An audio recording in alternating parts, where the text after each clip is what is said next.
반갑습니다. 원불교 성가 감상담을 나누고 있는 방길튼 교무입니다. 오늘은 성가 18장 불자야 듣느냐, 이게 부제가 불자의 노래가 붙은 이 성가 18장에 대해서 이 어떤 우리의 느낌을 한번 살펴볼까 합니다. 제가 지금 원기 53년도판 그 성가인 126곡 원불교 성가를 작사가를 중심으로 선택해서 감상담을 나누고 있는데요. 오늘 감상담을 나눌 작사가는 정말 독특한 분이에요. 어떻게 독특하냐? 이분이 바로 춘원 이광수라는 것입니다. 우리가 알고 있는 춘원 있지 않습니까? 춘원 이광수는 비교도죠. 이게 교도가 아닌 바깥 사람이죠. 사실은 교도가 될 뻔한 분이죠. 대종사님이 안 받아주셔서 교도가 안 됐는데 팔타오님이 이 춘원을 입교를 시키려고 굉장히 노력을 많이 했어요. 춘원의 부인도 그래서 춘원의 부인은 본명이 나오긴 합니다. 우리가 이게 비교도라는데 원기 53년도판 126곡 이 성가에서 비교도로 우리가 볼 수 있는 사람이 또 한 명이 육무철이라는 분이 있어요. 육무철. 다음에 나옵니다. 어이어이 서러워라 이렇게 시작되는 노래죠. 육무철인데 이분도 사실은 비교도라고 할 수 있지만 이분은 소태산 대종사를 존모, 이렇게 존경하고 사모하신 분이기 때문에 그냥 일반 교도의 범주에 포함해도 된다 해서 저는 이 춘원 이광수는 비교도로 분류를 한 겁니다. 그래서 작사가를 중심으로 한번 살펴보면 이 이광수라는 이 작사가는 더 독특하죠. 불법연구회, 그러니까 초기 교단인 불법연구회 바깥에 계신 분이 작사한 노래이기 때문이라 그렇습니다. 자, 이 노래가 탄생된 내역이 있어요. 그러니까 스토리가 참 이게 참 그렇습니다. 하여간 스토리가 어떻게 되냐면 원기 35년기 1950년이죠. 1950년이면 뭐가 생각납니까? 6.25 한국전쟁. 사실은 이 한국전쟁도 이름이 정확하게 규정이 안 되어 있죠. 일단 저는 한국전쟁이라고 이름을 붙이겠습니다. 그러니까 1950년이죠. 6월 중순경에 대산 김대거 종사와 상산 박장식 종사가 서울 효자동의 춘원의 집을 방문해서 유일학님, 그러니까 원광대학교 전신이죠. 원광대학교가 세워지기 전에 유일학님부터 시작되지 않습니까? 유일학님의 교가를 부탁하기 위해서 방문한 겁니다. 춘원을. 이걸 보면은 초기 교단의 선진들이 춘원과 교류가 있었던 거예요. 춘원도 원불교를 지금 도남동 회관을 여러 번 이렇게 내왕하면서 주산 송도성, 그 다음에 전음광, 해산 전음광, 이런 선진들을 보면서 찬탄하기도 합니다. 어찌 저런 분들이 계실까. 그분들이 봤을 때, 이 춘원이 봤을 때도 그런 분들이 굉장히 뛰어나게 보이셨던 거예요. 자, 이 과정에서 상산 박장식 교무님이 불법연구회 부산 여자 교도들이 춘원의 작품인 2차돈의 전기를 극화해서 극으로 만들어서요. 부산 국제극장에서 공연을 하니까 같이 가자고 청을 했어요. 같이 갑시다. 이렇게. 그러니까 춘원이 자기 작품을 가지고 하니까, 자기 소설을 가지고 하니까, 그래서 동행을 약속을 해요. 같이 갑시다. 이렇게. 그 며칠이 지난 6월 23일에 상산종사는 춘원을 만나 유일왕님의 가사, 지금 우리가 오늘 감상할 이 노래를, 이 가사를 건네받아요. 그러나 이 춘원은 사정이 있어서 부산 동행이 어렵다고 하게 돼서 결국은 부산 동행이 안 된 거예요. 같이 동행이 안 됐던 겁니다. 이게 춘원과 마지막 작별 인사가 되고 춘원은 7월 12일 날 납북되고 맙니다. 만일 이때 상산종사와 같이 갔으면 춘원은 계속 이 남한에 있었을 가능성이 많습니다. 그러니까 성가 18장 불자의 노래는요, 사실은 굉장히 문헌학적으로 중요한 글입니다.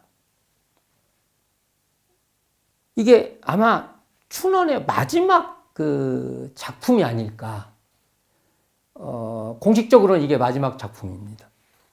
그래서 춘원이 마지막 쓴 글이 무엇이냐고 말할 때 성가 18장 불자야 듣느냐가 결국은 마지막 춘원의 작품이다. 이렇게 말해도 틀리지 않으니까 이 가사가 가진 어떤 위상이 있어요. 춘원이라는 사람을 생각할 때 우리가 그렇게 된다. 진짜 이 춘원은요, 팔타원 황정신행 선친님께서요, 공을 많이 들여요. 춘원 내외를, 부인까지. 그래서 대준사님께 막 속에 응사님, 도남동 회관 경무님이었죠. 응사님 설교도 듣게 하고 막 여러 차례 춘원 입교를 권해요. 대종사님께. 그러니까 대종사님은 근데 허락을 안 해요. 아마 예상하건대 불교의 가치관이 너무 견고하니까. 대종사님 그래요. 내 말을 듣간디 전라도 사투리로 안 듣는다 이거예요. 뭐 그런 말도 그 다음에 아마 친일의 굴레에 대해서 염려를 하신 것 같다는 그런 생각이 듭니다. 춘원은 1917년 한국 최초의 현대적 장편소설 무정을 발표하죠. 이분은 초기의 독립운동에도 가담하고요. 1937년 수양 동우회 사건으로 투옥된 이후에 이제 친일로 돌아서게 됩니다. 소태산 대종사님께서요, 춘원이 지은 2차돈의 죽음의 서문을 들으시고요, 그 사람은 초견성한 사람이라고 인정을 하십니다. 그러면서도 한편으로는 입교를 받아들이지 않으셨다는 거죠. 요즘도 우리 그럴 수 있을까요? 굉장히 사회적으로 명망이 있는데 그래도 저 사람 안 돼. 이럴 수 있냐 이거죠. 이거 한번 생각해 볼 문제입니다. 자, 이광수는요, 독실한 불교 신자고 말기에는 불교 작품을 썼어요. 우리가 알고 있는 2차돈의 죽음, 마이태자, 꿈, 원효대사 이런 등등을 쓰는데, 그는 젊었을 때는 동학의 신자였고 한때 기독교에 의탁합니다. 그래서 이게 찬송가를 번역을 많이 해요. 그래서 우리가 찬송가 중에 저 높은 곳을 향하여 등 아직도 18편의 찬송가가 지금도 춘원이 번역한 내용 그대로 유지되고 있다고 합니다.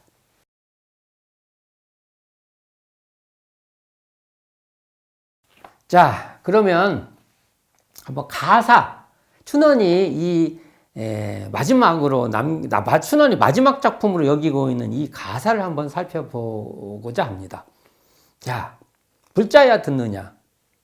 이게 부제가 뭐라고요? 불자의 노래. 불자가 나오죠. 부처불, 아들자. 불자. 그냥 이렇게 말하면 불자의 아들, 부처님 아들 이렇게 되네요.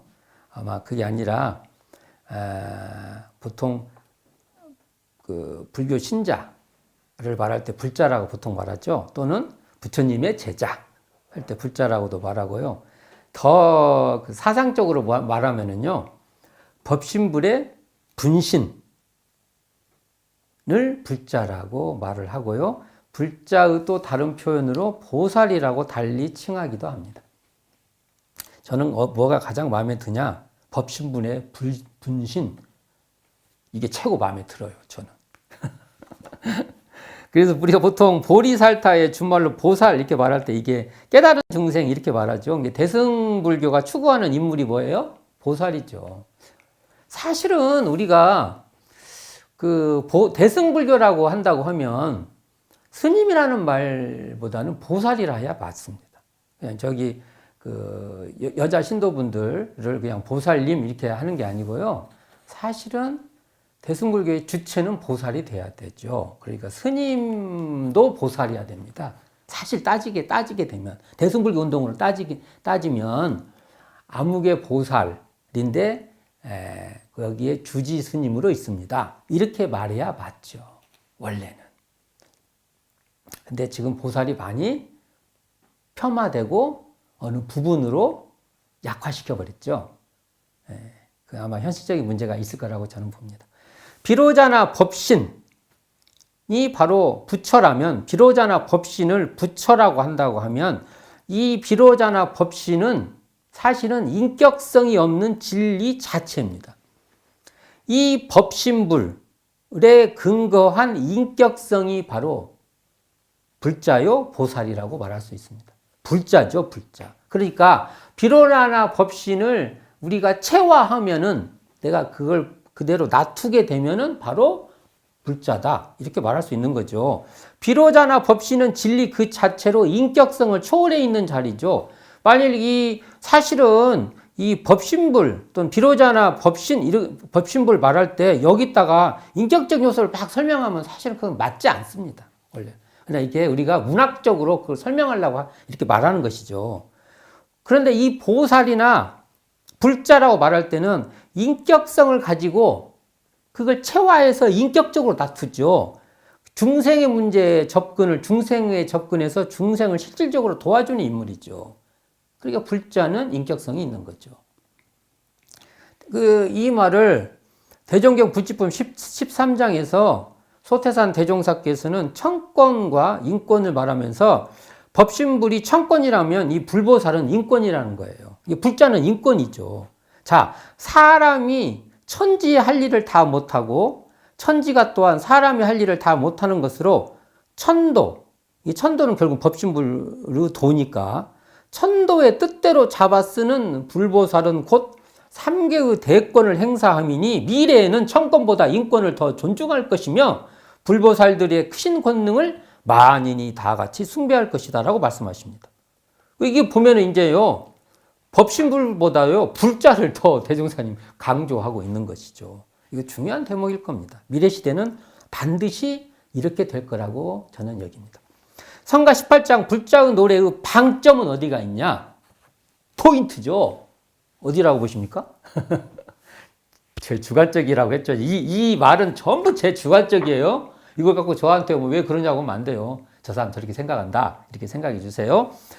저는 불자 노래의 방점은 불자야 듣느냐 중생의 부름을 여기에 있다고 봅니다. 그렇죠.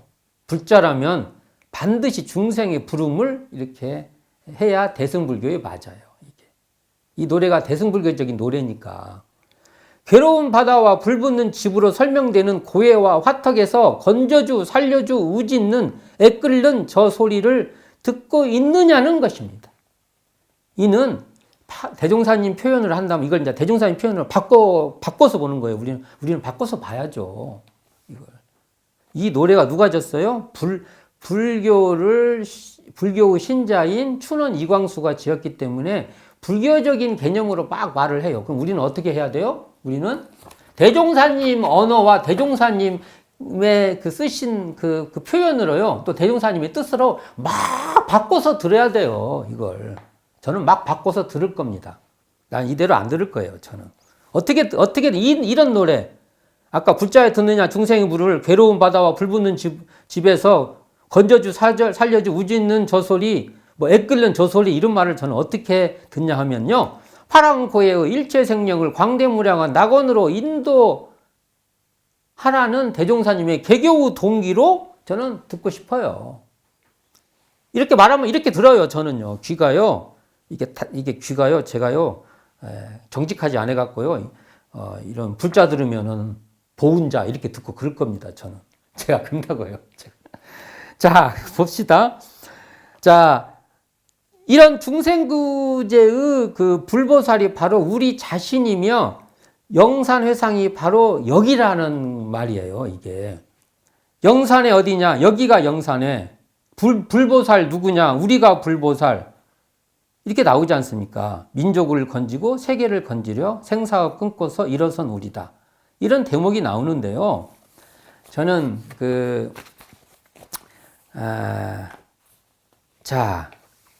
보살의 본체가 부처라고 한다면, 이 부처는 법신불입니다. 법신불, 진리 자체. 부처가 작용되는 거 있죠. 부처의 작용은 보살, 다른 말로 불자다. 이렇게 보죠. 그러니까 이 내용을 보면 민족과 세계에 실질적으로 이익을 주는 작용 속에 불보살이 있다는 겁니다. 아까 그 말에 보면. 그러니까 불보살의 활동의 장이 바로 영산회다. 이렇게 말할 수 있는 것이죠. 자, 이 말은 사실은 우리가 절대계의 성품짜리 이 자리를 알자는 것은 현상계인 윤회계에서 서로 이걸 잘 사용해서 서로 잘 살자는 것인데요. 괴로운 바다와 불붙는 집, 이 3계 혜택에서 울부짖는 중생의 부름을 외면하는 것은 수행이 아니라는 것입니다. 그러니까 내 마음속의 고통을 해결하자는 것은 이렇게 마음이 편안하고 안정된 마음으로 타인의 고통을 감지해서 도움을 주자는 것이죠. 내가 시끄러우면 어떻게 타인의 소리가 들립니까? 내가 지금 걱정이 많은데 옆에서 뭐라고 하면은 사실은 자기가 낳은 자식이 뭐라고 해도 자기가 걱정이 많으면 안 들려요, 이게. 그래서 우리가 내 마음속 탐진치의 삼독을 제거하여 자성이 빛날 때 중생구제의 큰 서원에 진입할 수 있다는 것이죠. 이게 여기서 보면 민족을 건지고 세계를 건지러 생사업 끊고서 일어선 우리다. 이런 말은요, 이게 바로 민족, 여기도 보면 민족이 나와요. 그래서 여기도 보면은 춘원이, 친일이다 해도 이 가사를 보면 민족의식이 있죠. 뭔가 민족이 잘 되기를 바라는 그러죠. 이처럼 불보살인 불자가 요청되는 것은 이 시대에 이러한 법신불의 진리를 채받아서 실제로 이런 민족이나 이웃이나 이 현실적인 이 중생의 고통과 함께하는 인물이 절실하게 필요했기 때문에 이런 가사가 나왔지 않는가 생각을 합니다. 사실은 진리를 실현하는 그러한 인간, 진리를 실현하는 그러한 불자가 절대적으로 필요했던 것이죠. 특히 이 시대에 더 그랬다고 봅니다. 이제 새로운 나라를 또 이렇게 세우고 그래야 되지 않습니까? 춘원도 사실은 새로운 민족을 꿈꾸었다고, 인간적으로 그랬다고 볼 수 있습니다. 자, 우리가 수행을 하자는 것은요, 수행을 하는 것이 자리라고 한다면 중생을 교화하는 것이 이타라고 이렇게 또 분류할 수 있는데요. 수행을 하자는 것은 사실은 낙원 인도까지 하자는 것입니다. 이게 수행이 필요 조건이라면 낙원 인도는 필요 충분 조건이다. 이렇게 말할 수 있죠.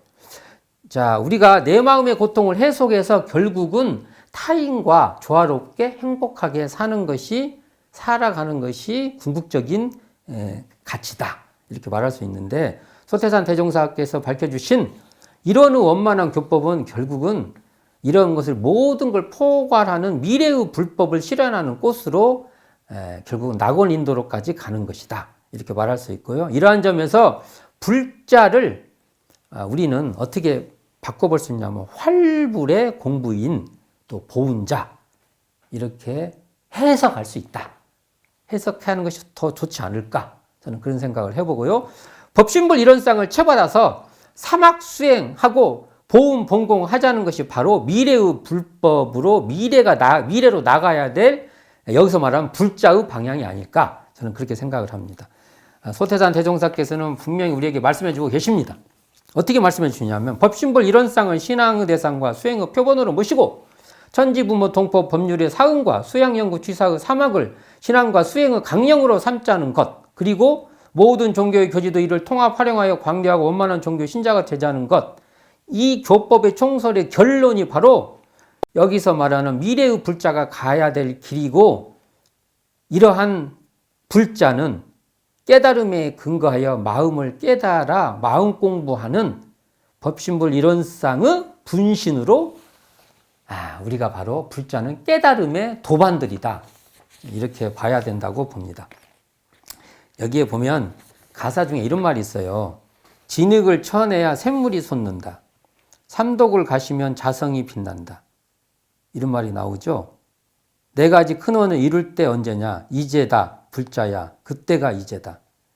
여기서 보면은 진흙을 쳐내서 샘물이 솟아서 삼독이 가시면 자성이 빛나자는 것도 이 불자에 듣느냐에서 노래에서는 그 민족을 건지고 세계를 건지려 이 말로 귀결되고 있습니다. 그래서 우리가 수행한다는 것이 여기 춘원의 노래 이 가사에서는 자성을 빛내는 것도 민족을 건지고 세계를 이렇게 구하는 그러한 길로 나가야 된다. 이 내용으로 귀결되어 있습니다.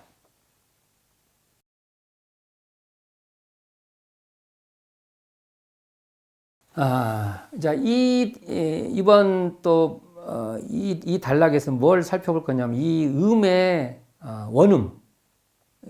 원음을 산책 한번 해보고자 하는 거예요. 그냥 이렇게 우리가 산책하듯이 이 성가 18장 불자에 듣느냐 불자의 노래를 이렇게 어떨 때는 이렇게 반주만 들어봐요. 반주만. 또 어떨 때는 노래하고 같이 들어보고 그럴 때 저는 이 노래 들으면 어떤 그 슬픈 메아리가 이렇게 떠올라요. 메아리인데 메아리가 슬퍼요. 이렇게 슬픈 메아리가 하늘 끝까지 쫙 이렇게 산을 울리면서 막 위로 올라가요. 목 놓아 부르는 어떤 애절함 같은 것도 이 노래에서 분위기상 느낍니다. 차가운 하늘빛이 서럽게 빛나듯 이 하늘빛이 차가워요. 근데 이게 서럽게 빛나요. 와, 아름다운데 정말 서러워요. 이게 맑고 이렇듯이 이게 맑고 차가운 음이 이렇게 쫙 울려 퍼진다는 겁니다. 저는 이렇게 들려요. 이게 맑고 차가운 음의 향연이 영혼을 이렇게 차가우면서나 푸르게 만드는 저는 이런 느낌이 이 노래에 있습니다. 약간 이렇게 차가움을 느껴요. 차갑다는 표현이 차가우면서 이렇게 푸른 차가움. 그런 색감을 저는 이 노래에서 많이 느껴보는데요. 간절한 염원이 차분히 흐르다가 점점 애절해지면서 다시 차분하게 흘러요. 이게 반복돼요.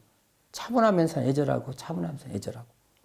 이게 있던 슬픈 어떤 그 의무 메아리가 깊어지면서도 슬픔을 넘어선 어떤 그 비심. 예. 자비할 때 이 비심 있죠. 이렇게 안 됐고 도와주고 싶으면서라도 그 상황이 좀 그래요. 슬퍼요. 이런 그 비심으로 이렇게 승화되는 심정이 이 노래에 있다고 봅니다. 어떤 이게 반복된 리듬에 약간의 비틀어짐 같은 것도 있는데요. 단순하면서 한편으로는 깊이를 더해가는 그런 형식이 이 노래가 있습니다. 저는 이렇게 들어보고 싶어요.